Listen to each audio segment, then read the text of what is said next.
जैसा कि आप थंबनेल में देख चुके होंगे, आज हम इस वीडियो में बात करेंगे वर्ल्ड ज्योग्राफी का एक टॉपिक अक्षांश एवं देशांतर के बारे में।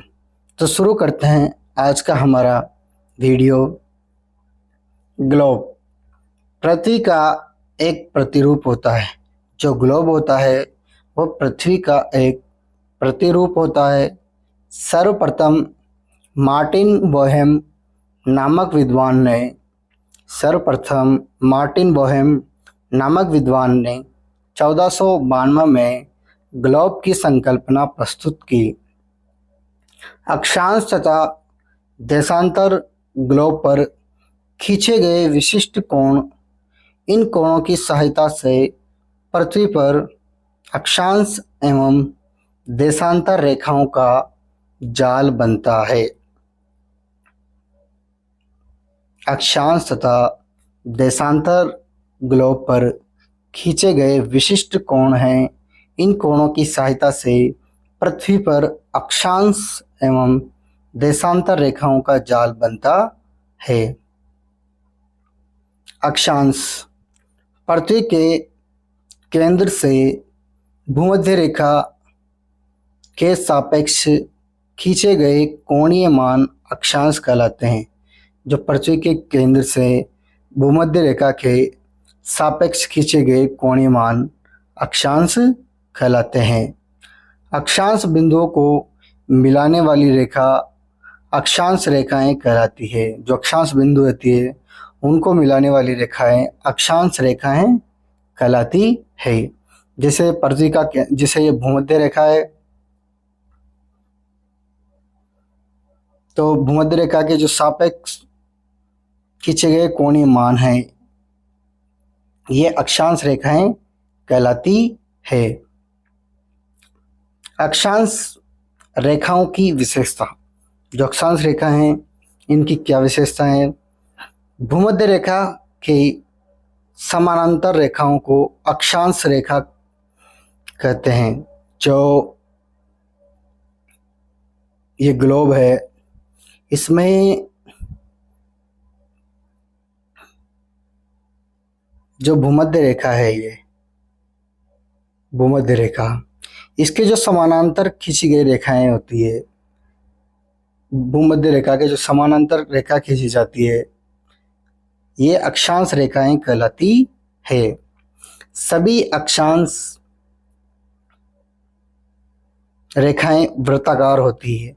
जो सभी अक्षांश रेखाएं होती है वह वृत्ताकार होती है। केवल 90 डिग्री उत्तरी तथा 90 डिग्री अक्षांश बिंदु के रूप में होती है। जो सभी अक्षांश रेखा होती है वह ऐसे वृत्ताकार होती है, क्योंकि पृथ्वी गोल है, से वृत्ताकार होती है। लेकिन जो 90 डिग्री उत्तरी अक्षांश और 90 डिग्री दक्षिण अक्षांश रेखा होती है जो बिंदु के रूप में होती है, ऐसे बिंदु के रूप में होती है। दोनों गोलार्धों में अक्षांश बिंदुओं की संख्या 90 प्लस 90 तथा 0 डिग्री अक्षांश को शामिल कर लिया जाए तो इनकी संख्या 181 होती है। दोनों गोलार्धों में जो अक्षांश बिंदुओं की संख्या होती है 90 प्लस 90, यानी उत्तरी गोलार्ध में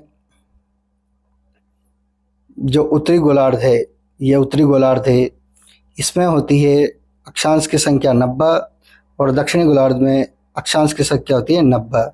और तथा जो 0 डिग्री अक्षांश, ये 0 डिग्री अक्षांश को भी शामिल कर लिया जाए तो इनकी संख्या 181 होती है।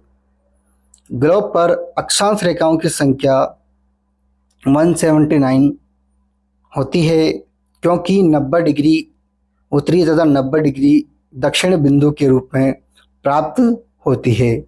जो ग्लोब है उस पर जो अक्षांश रेखाओं की संख्या होती है वो 179 होती है, क्योंकि जो 90 डिग्री उत्तरी और 90 डिग्री दक्षिणी वो बिंदु के रूप में प्राप्त होती है। सभी अक्षांश रेखाएं एक दूसरे के समानांतर तथा ध्रुवों की ओर कम होती जाती है। जो सभी अक्षांश रेखा हैं एक दूसरे के समानांतर, जो सभी अक्षांश रेखाएं होती है, जो सभी अक्षांश रेखा होती है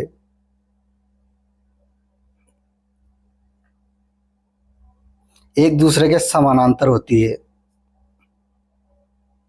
एक दूसरे के समानांतर होती है तथा जो ध्रुव है ध्रुव की ओर कम होती जाती है। जैसे ध्रुव की ओर क्या होती है, छोटी होती, कम होती जाती है। सबसे बड़ा वृत्त 0 डिग्री अक्षांश बनाती है। जो सबसे बड़ा वृत्त है वो 0 डिग्री अक्षांश बनाती है। जैसे ग्लोब है तो जो सबसे बड़ा वृत्त है तो ये 0 डिग्री अक्षांश बनाती है। इसे महान वृत्त भी कहते हैं, इसे महान वृत्त भी कहते हैं। दो अक्षांश रेखाओं की जो दूरी होती है 1 डिग्री बराबर 111 किलोमीटर होती है। दो अक्षांश रेखाओं के बीच की दूरी होती है 1 डिग्री बराबर 111 किलोमीटर। 0 डिग्री जो अक्षांश है, 0 डिग्री अक्षांश रेखाओं की ठीक आधी 60 डिग्री अक्षांश रेखा होती है, जबकि 1/4 75 डिग्री अक्षांश होती है। ऐसा इसलिए होता है ध्रुवों पर पृथ्वी चपटाकार होती है, ध्रुवों पर जो पृथ्वी होती है चपटी होती है।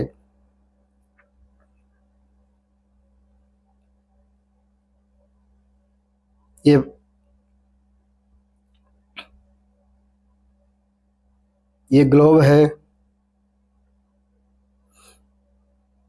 ये विषुवत रेखा, ये भूमध्य रेखा है, 0 डिग्री अक्षांश रेखा भी कहते हैं। इसके ऊपर शीतोष्ण कटिबंधीय रेखा 23.5 डिग्री उत्तरी गोलार्ध में, 66.5 डिग्री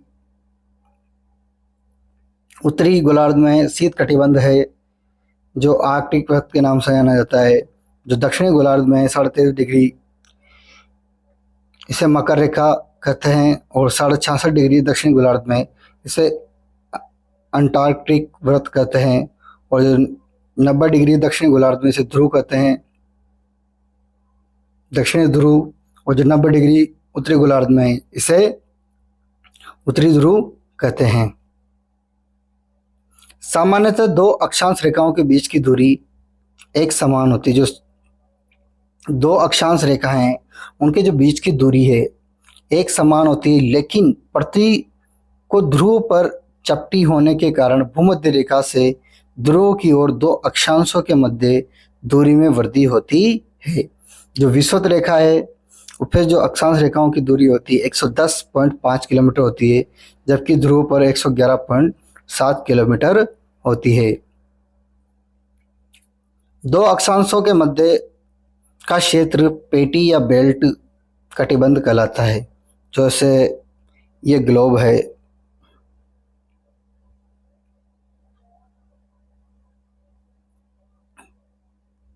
जैसे ये ग्लोब है तो दो अक्षांश रेखाओं का, ये दो अक्षांश रेखाओं का जो बीच का मध्य का क्षेत्र है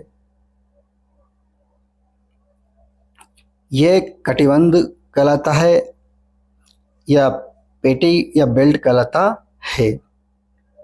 देशांतर रेखाएं पृथ्वी के उत्तरी एवं दक्षिणी ध्रुव को मिलाने वाली वे काल्पनिक रेखाएं जो पृथ्वी की सतह से गुजरती है। पृथ्वी के उत्तरी एवं दक्षिणी ध्रुव को मिलाने वाली वे काल्पनिक रेखाएं जो पृथ्वी की सतह से गुजरती है। जो पृथ्वी के उत्तरी और दक्षिणी ध्रुव को मिलाने वाली काल्पनिक रेखाएं जो पृथ्वी की सतह से गुजरती है, यानी ये ग्लोब है तो पृथ्वी के उत्तरी और दक्षिणी ध्रुव को जो मिलाने वाली काल्पनिक रेखाएं जो पृथ्वी की सतह बीच से गुजरती है उन्हें देशांतर कहते हैं। 0 डिग्री देशांतर रेखा को निर्धारित करने के लिए 1884 में वाशिंगटन डीसी में एक अंतर्राष्ट्रीय सम्मेलन का आयोजन किया गया। जो 0 डिग्री देशांतर रेखा है इसको निर्धारित करने के लिए 1884 में वाशिंगटन डीसी में एक अंतर्राष्ट्रीय सम्मेलन का आयोजन किया गया। इसके अंतर्गत लंदन के ग्रीनविच नामक स्थान पर स्थित शाही खगोलशाला से 0 डिग्री देशांतर रेखाओं को निर्धारित किया गया। इसलिए 0 डिग्री देशांतर रेखाओं को ग्रीनविच रेखा या प्रधान मध्याह्न रेखा भी कहते हैं।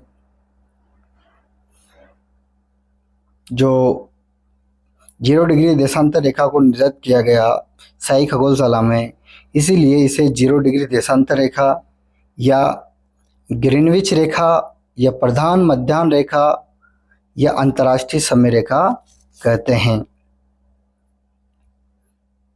यह जो 0 डिग्री देशांतर रेखा है इसे ग्रीनविच रेखा या अंतर्राष्ट्रीय समय रेखा या प्रधान मध्याह्न रेखा भी कहा जाता है।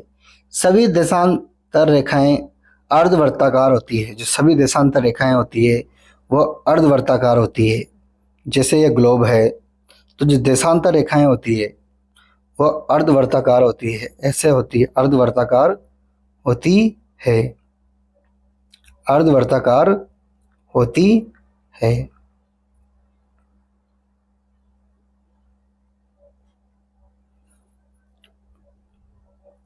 दो विपरीत देशांतर रेखाओं को मिलकर एक पूर्व वृत्त का निर्माण करती है तथा 0 डिग्री देशांतर तथा 180 डिग्री देशांतर रेखा मिलकर एक पूर्ण वृत्त बनाती है। जो 0 डिग्री देशांतर है तथा 180 डिग्री देशांतर रेखा मिलकर एक पूर्ण वृत्त बनाती है। सभी देशांतर रेखाओं की लंबाई एक समान होती है। जो सभी देशांतर रेखाएं उनकी जो लंबाई है एक समान होती है। दो देशांतर रेखाओं के मध्य सर्वाधिक दूरी भूमध्य रेखा पर होती है। जो दो देशांतर रेखाएं यानी जो ये ग्लोब है इस पे जो दो देशांतर रेखाएं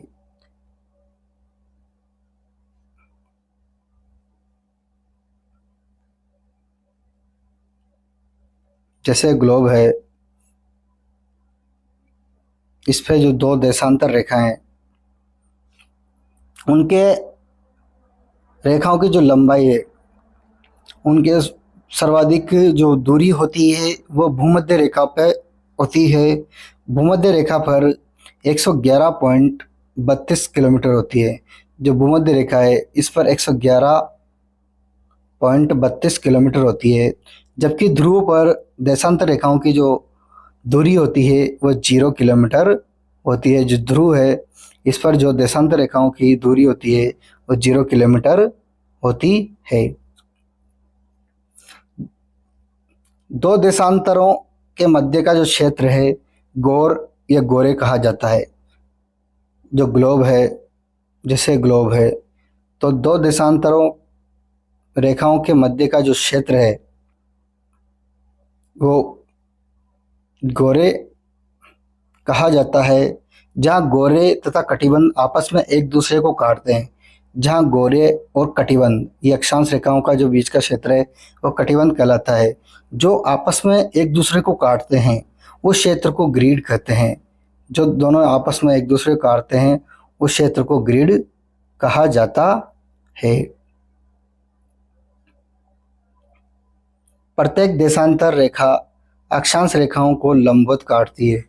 जो प्रत्येक देशांतर रेखाएं अक्षांश रेखाओं को लंबवत काटती है।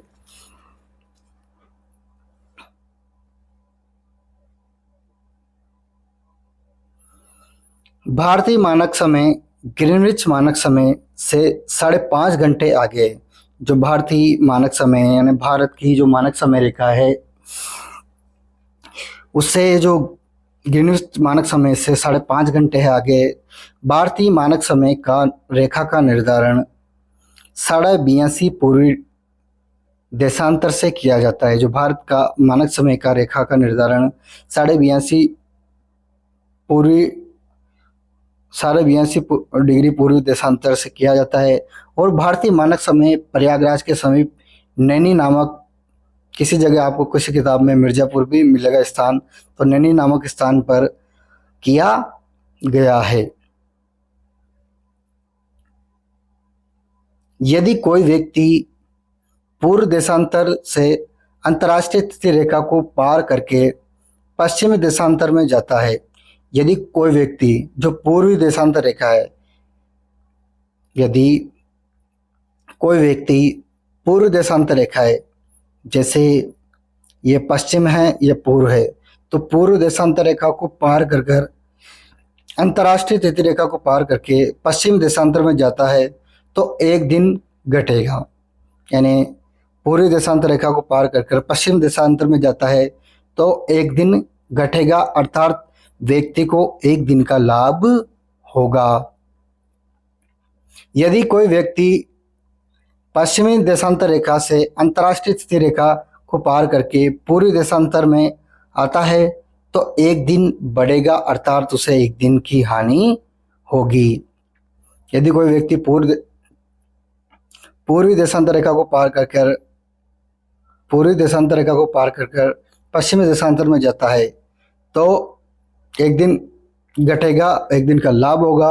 और कोई पूर्वी जैसे पश्चिमी देशांतर रेखा को पार कर पूर्वी देशांतर में आता है तो पूर्वी देशांतर में जाता है तो एक दिन बढ़ेगा, अर्थात एक दिन की हानि होगी। तो सभी कंपटीशन की तैयारी करने वाले साथियों, अगर वीडियो पसंद आए तो वीडियो को लाइक करें, वीडियो को ज़्यादा से ज़्यादा शेयर करें, चैनल को सब्सक्राइब करें। जय हिंद, जय भारत।